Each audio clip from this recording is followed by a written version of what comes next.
Forza Horizon 6 is out now, and I've put together a beginner's guide to help you start your journey in Japan. A like rating is greatly appreciated as it helps get this video seen by others, and if you have some tips of your own, drop them in the comments below. Let's start off with the main progression-based campaign, being the Horizon Festival. That's right, after years of asking for it, progression is back and feels very similar to Forza Horizon 1 and 2. After completing the intro, qualifier events, and earning your yellow wristband, you'll be welcomed into the Horizon Festival. Now, there are loyalty cards given to you straight away, but you won't be able to use them in the campaign until much later on. There are a total of 7 wristbands to earn, from yellow all the way through to Horizon Legend at gold, with each one taking slightly longer to unlock, which I think is really good. There are multiple ways to progress to your next wristband, with the main one by completing race events, which also award the most points. All of these events are restricted to performance index, vehicle type, or sometimes both, and these will gradually increase as you progress through the wristbands. The lower level ones are B to A class vehicles, S1 around the midway point, and then S2 and R class at the end. However, once you complete a race event for the first time, you'll be able to replay it with custom settings if you wish. It won't add progress, but will allow for no restrictions on car classes if you want to use a hypercar. There are other ways to add progress, which can be found in the collection journal under the Horizon Festival. Anything you do in here, such as PR stunts, collecting bonus boards, rivals, will add onto your progress. Once you reach that goal, you'll need to complete a wristband event in order to claim it and make your way to the next one. I won't spoil them for you, but they are a lot of fun. In Forza Horizon 6, there isn't just one campaign. This is where Discover Japan comes in, and it is a much more open experience. Similar to the main campaign, you'll have 7 stamps to earn. By simply driving around and exploring the open world, you'll have progress by discovering new regions and landmarks. This is also how you unlock stories, food delivery missions, day trips, Hoge battles, and street race events. By coming across them in the open world and completing them also adds progress. Each time you gain a new stamp, may will give you barn find clues or a new house available to purchase on the map, which for the first time include a customizable garage to display your cars and make your own unique living space. And like before, all of your progress can be tracked in the collection journal, with more ways to earn points from collecting cars, taking photos, and smashing regional mascots. You'll also be able to use any car you want in these street race events from the start, removing the restrictions unlike the Horizon Festival ones. One more quick point on the collection journal: each time you make progress as well as completing a section in either Horizon Festival or Discover Japan, you'll unlock a reward. These can vary, being a credits bonus, clothing and cosmetics, and even a car, some of which are exclusive to the collection journal.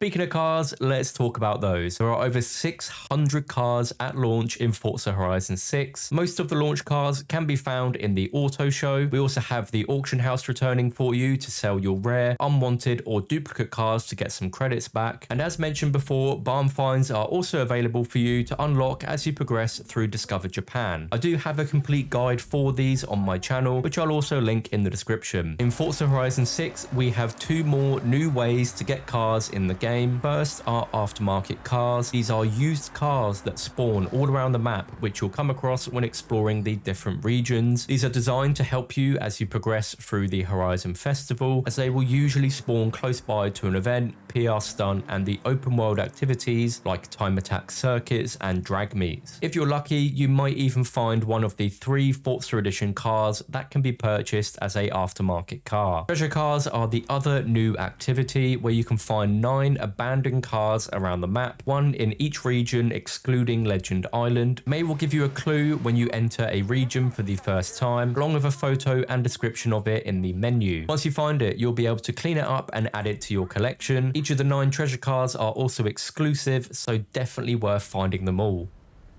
Each car also has a mastery tree, which you'll spend skill points in, awarding you XP, a higher % score from performing skills, event bonuses, and some rare and Forza Edition cars have super wheel spins and credits available. Skill points are awarded by performing skills when driving, and if you increase your combo, you'll earn a higher score and earn more skill points. A lot of players usually forget about these, so it's worth checking it out. I know a lot of you will ask how to earn credits. Honestly, I would just recommend playing through the game as it's intended standard. You'll earn a lot from race events, stories, and so on. Wheel spins and super wheel spins, depending on your luck, will sometimes award good credit payouts. Selling rare and unwanted expensive cars on the auction house, just like in previous games. Creating decent tuning setups, car designs, and now custom garages and the estate will earn you credits when other players download them. And I'm sure there are AFK methods out there where you can leave your game running overnight.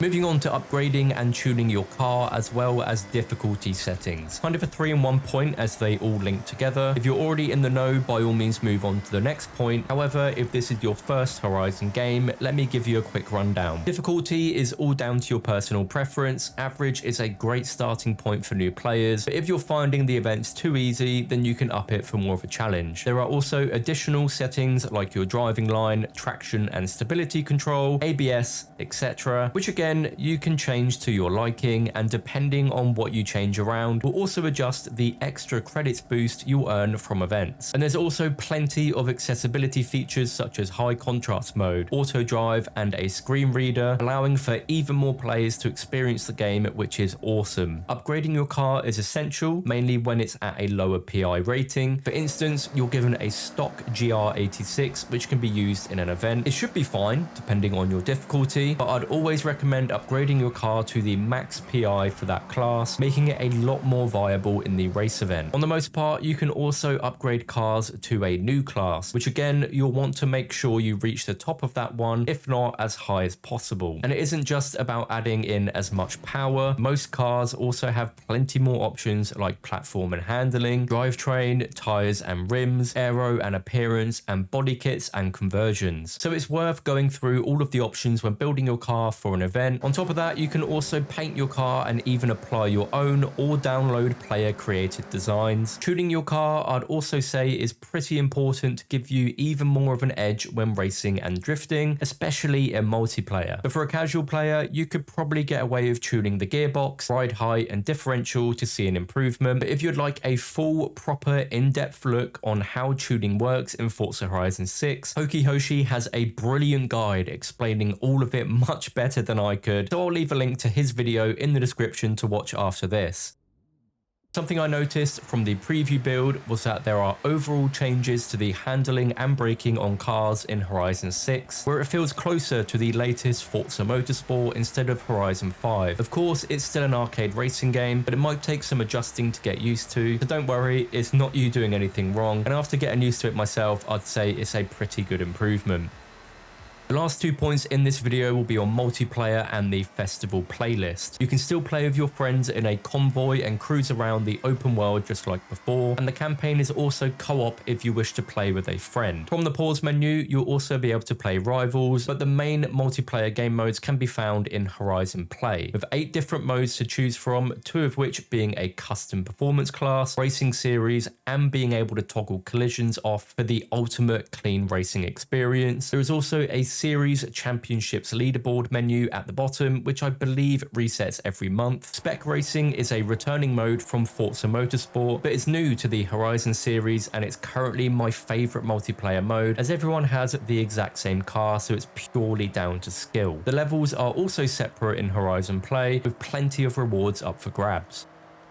Finally, let's talk about the festival playlist. First introduced in FH4 and returning once again in this game, it's a free live service update that will get on a monthly basis for however long they plan content for. In FH5, we had a total of 43 new series updates from launch, so we can probably expect quite a few. Using Horizon 5 as an example, you'll be able to earn new and exclusive cars each month, alongside plenty of other rewards like wheel spins, credits, and more. It also uses the in-game seasons, with week 1 being summer, week 2 autumn, week 3 winter, and week 4 spring. The Forzathon shop that did feature in the festival playlist is no longer a thing in FH6, and we also have some game modes which don't feature in FH6 being replaced by the ones that do. The cars that are exclusive to this change each month with the new update, meaning you'll need to earn them during the week or month that they're available for, but it is said that there are big FOMO changes in Horizon 6, as well as is a new playlist history reward card, which I have no idea what that is, but I'm pretty curious about. And at the time of recording this video, we still don't know what the changes are or how this new feature works. Series 1 actually drops on Thursday, May 21st, so hopefully we'll get some answers. This has been my beginner's guide to Forza Horizon 6. I do hope that at least one of these points helped you get a better understanding of the game, and maybe stick around as I have plenty of content already on my channel, as well as lots more planned in the future. Thanks for watching, and I'll see you in the next one.